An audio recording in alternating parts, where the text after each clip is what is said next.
Hello friend, sociology with Dhruv Dikshit channel में मैं ध्रुवपाल दीक्षित आज आपके साथ चर्चा करूंगा एक परीक्षा की।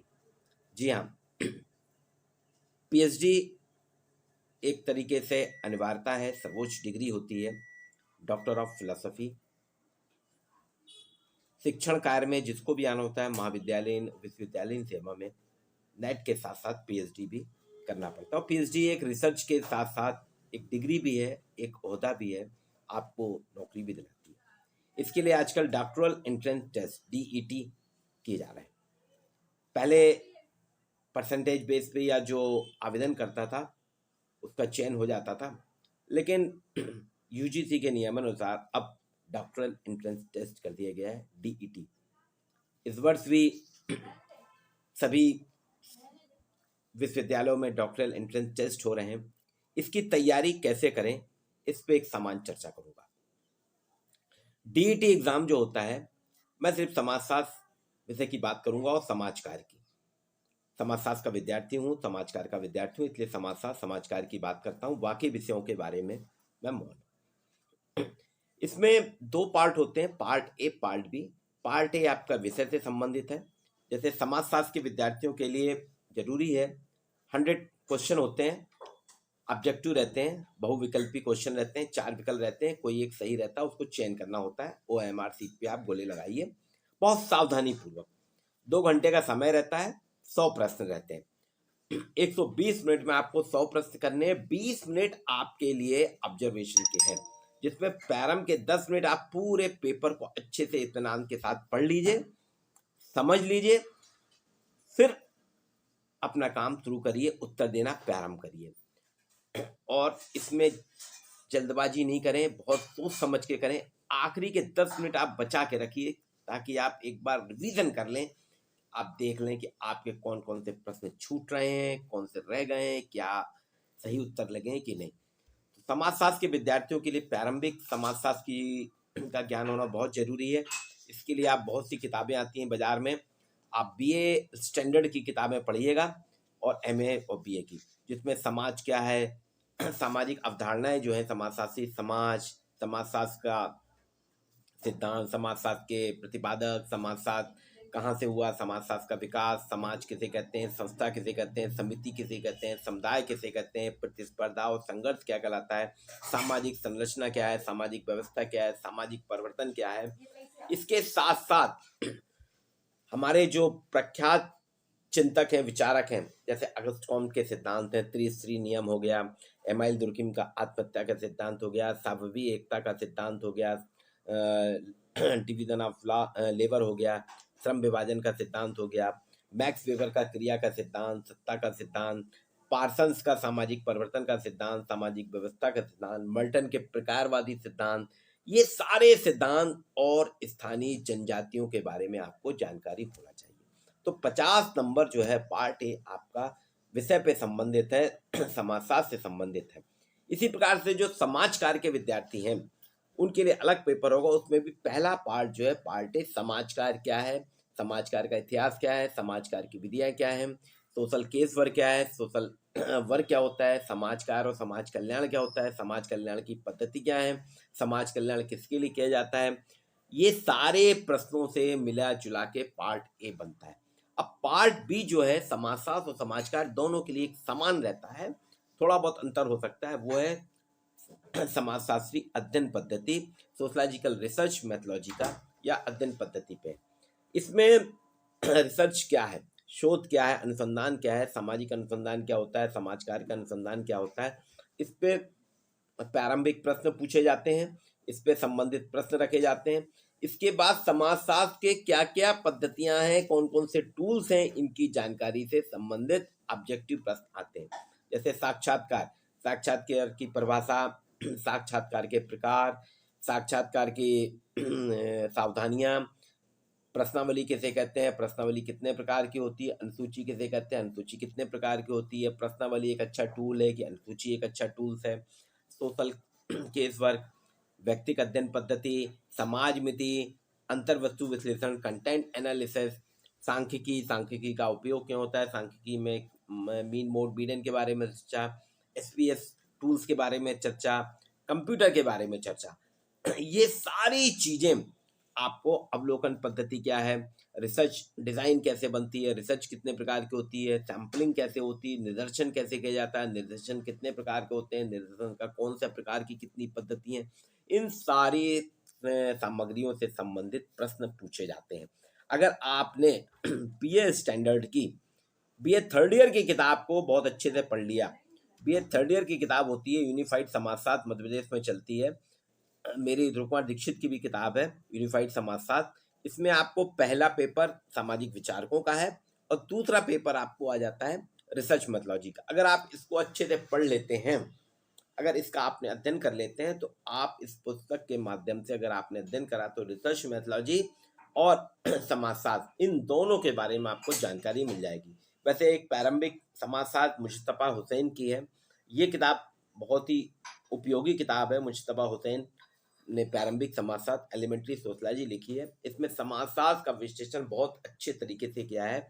समाजशास्त्र के विद्यार्थी समाजशास्त्र को बहुत ही गहराई से समझ सकते हैं, जान सकते हैं। रिसर्च मेथोलॉजी में ढेरों किताबें हैं। आप कोई भी रिसर्च मेथोलॉजी की किताब आप देखेंगे, नेट पे सर्च करेंगे, आपको रिसर्च मेथोलॉजी के ढेरों क्वेश्चन मिल जाएंगे। इसलिए पर मैंने पहले भी आपसे कहा, पुनः आपसे कह रहा हूँ कि 120 मिनट मिलते हैं आपको 100 प्रश्न करने के लिए। तो प्रारंभ के 10 मिनट आप पूरे पेपर को इत्मीनान से अच्छे से पढ़ें, मनन करें, चिंतन करें, फिर उसके बाद उनके उत्तर पे जाएं, उत्तर देना प्रारंभ करें और 10 मिनट आप बचा के रखिए, जिससे आप एक बार रिवीजन कर लें।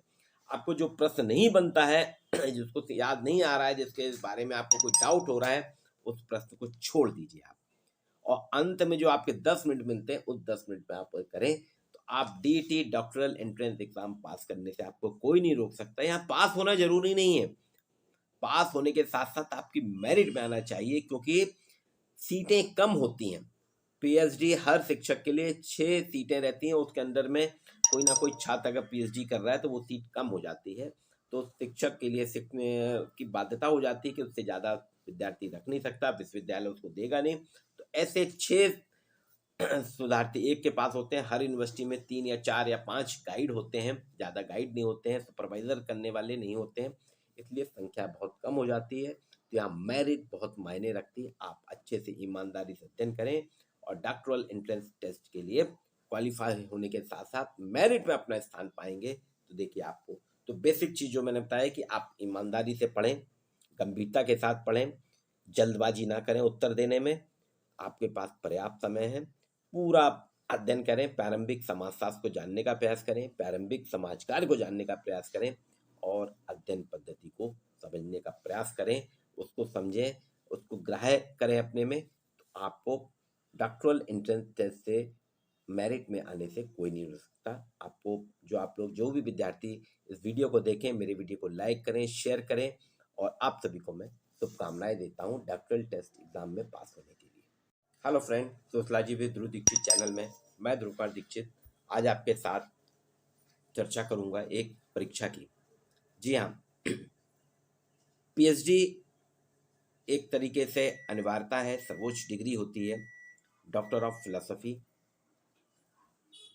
शिक्षण कार्य में जिसको भी आना होता है, महाविद्यालयीन विश्वविद्यालयीन सेवा में नेट के साथ साथ पीएचडी भी करना पड़ता है। और पीएचडी एक रिसर्च के साथ साथ एक डिग्री भी है, एक ओहदा भी है, आपको नौकरी भी दिलाती है। इसके लिए आजकल डॉक्टरल एंट्रेंस टेस्ट डीईटी किए जा रहे हैं। पहले परसेंटेज बेस पे या जो आवेदन करता था उसका चयन हो जाता था, लेकिन यूजीसी के नियमानुसार अब डॉक्टरल एंट्रेंस टेस्ट कर दिया गया है, डीईटी। इस वर्ष भी सभी विश्वविद्यालयों में डॉक्टरल एंट्रेंस टेस्ट हो रहे हैं। इसकी तैयारी कैसे करें, इस पे एक समान चर्चा करूंगा। डीईटी एग्जाम जो होता है, मैं सिर्फ समाजशास्त्र विषय की बात करूंगा और समाज कार्य की। समाजशास्त्र का विद्यार्थी हूं, समाज कार्य का विद्यार्थी हूं, इसलिए समाजशास्त्र समाज कार्य की बात करता हूं, बाकी विषयों के बारे में मैं मौन। इसमें 2 पार्ट होते हैं, part A part B. Part A आपका विषय से संबंधित है। जैसे समाजशास्त्र के विद्यार्थियों के लिए जरूरी है 100 क्वेश्चन होते हैं, ऑब्जेक्टिव रहते हैं, बहुविकल्पी क्वेश्चन रहते हैं, 4 विकल्प रहते हैं, कोई एक सही रहता है, उसको चयन करना होता है। OMR सीट पे आप गोले लगाइए, बहुत सावधानी पूर्वक। 2 घंटे का समय रहता है, 100 प्रश्न रहते हैं।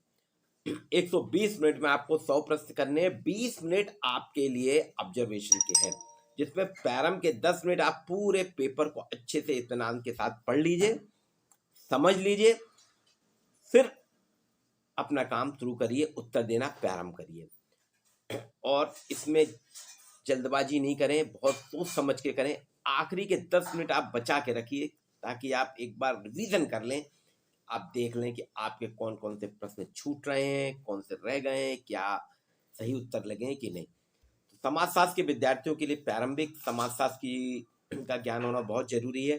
इसके लिए आप बहुत सी किताबें आती हैं बाजार में, आप बीए स्टैंडर्ड की किताबें पढ़िएगा और एमए और बीए की, जिसमें समाज क्या है, सामाजिक अवधारणाएं जो है समाजशास्त्री, समाजशास्त्र का सिद्धांत, समाजशास्त्र के प्रतिपादक, समाजशास्त्र कहाँ से हुआ, समाजशास्त्र का विकास, समाज किसे कहते हैं, संस्था किसे कहते हैं, समिति किसे कहते हैं, समुदाय किसे कहते हैं, प्रतिस्पर्धा और संघर्ष क्या कहलाता है, सामाजिक संरचना क्या है, सामाजिक व्यवस्था क्या है, सामाजिक परिवर्तन क्या है।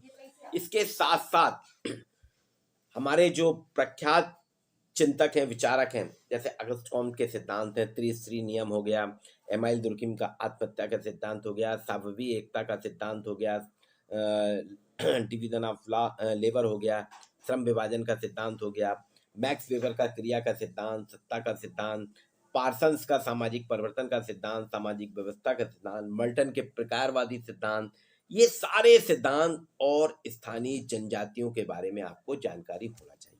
तो 50 नंबर जो है पार्ट ए आपका विषय पे संबंधित है, समाजशास्त्र से संबंधित है।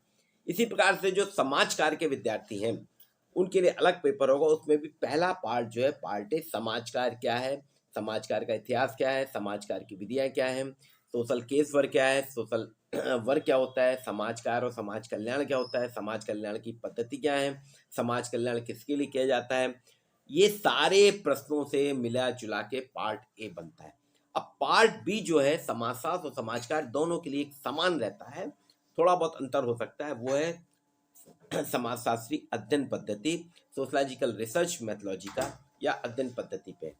इसमें रिसर्च क्या है, शोध क्या है, अनुसंधान क्या है, सामाजिक अनुसंधान क्या होता है, समाज कार्य का अनुसंधान क्या होता है, इस पे प्रारंभिक प्रश्न पूछे जाते हैं, इस पे संबंधित प्रश्न रखे जाते हैं।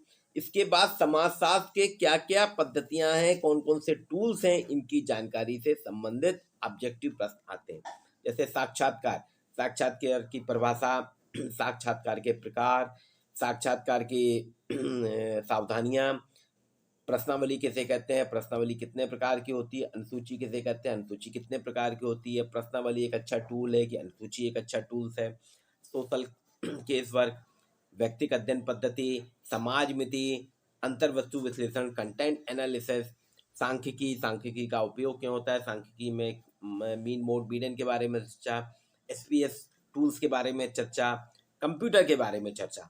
ये सारी चीजें आपको, अवलोकन पद्धति क्या है, रिसर्च डिजाइन कैसे बनती है, रिसर्च कितने प्रकार की होती है, सैम्पलिंग कैसे होती है, निदर्शन कैसे किया जाता है, निदर्शन कितने प्रकार के होते हैं, निदर्शन का कौन सा प्रकार की कितनी पद्धति है, इन सारी सामग्रियों से संबंधित प्रश्न पूछे जाते हैं। अगर आपने बीए स्टैंडर्ड की बीए थर्ड ईयर की किताब को बहुत अच्छे से पढ़ लिया, बीए थर्ड ईयर की किताब होती है यूनिफाइड समाजशास्त्र, मध्य प्रदेश में चलती है, मेरी ध्रुव कुमार दीक्षित की भी किताब है यूनिफाइड समाजशास्त्र। इसमें आपको पहला पेपर सामाजिक विचारकों का है और दूसरा पेपर आपको आ जाता है रिसर्च मेथोलॉजी का। अगर आप इसको अच्छे से पढ़ लेते हैं, अगर इसका आपने अध्ययन कर लेते हैं, तो आप इस पुस्तक के माध्यम से अगर आपने अध्ययन करा तो रिसर्च मेथोलॉजी और समाजशास्त्र इन दोनों के बारे में आपको जानकारी मिल जाएगी। वैसे एक प्रारंभिक समाजशास्त्र मुश्तफा हुसैन की है, ये किताब बहुत ही उपयोगी किताब है। मुश्तफा हुसैन ने प्रारंभिक समाजशास्त्र एलिमेंट्री सोशलॉजी लिखी है। इसमें समाजशास्त्र का विश्लेषण बहुत अच्छे तरीके से किया है। समाजशास्त्र के विद्यार्थी समाजशास्त्र को बहुत ही गहराई से समझ सकते हैं, जान सकते हैं। रिसर्च मेथोलॉजी में ढेरों किताबें हैं, आप कोई भी रिसर्च मेथोलॉजी की किताब आप देखेंगे, नेट पे सर्च करेंगे, आपको रिसर्च मेथोलॉजी के ढेरों क्वेश्चन मिल जाएंगे। इसलिए पर मैंने पहले भी आपसे कहा, पुनः आपसे कह रहा हूँ कि 120 मिनट मिलते हैं आपको 100 प्रश्न करने के लिए। तो प्रारंभ के 10 मिनट आप पूरे पेपर को इत्मीनान से अच्छे से पढ़ें, मनन करें, चिंतन करें, फिर उसके बाद उनके उत्तर पे जाएं। उत्तर देना प्रारंभ करें और 10 मिनट आप बचा के रखिए, जिससे आप एक बार रिवीजन कर लें। आपको जो प्रश्न नहीं बनता है, जिसको याद नहीं आ रहा है, जिसके बारे में आपको कोई डाउट हो रहा है, उस प्रश्न को छोड़ दीजिए आप, और अंत में जो आपके 10 मिनट मिलते हैं, उस 10 मिनट में आप करें, तो आप DT doctoral entrance exam pass करने से आपको कोई नहीं रोक सकता। यहाँ पास होना जरूरी नहीं है, पास होने के साथ साथ आपकी मेरिट में आना चाहिए, क्योंकि सीटें कम होती हैं।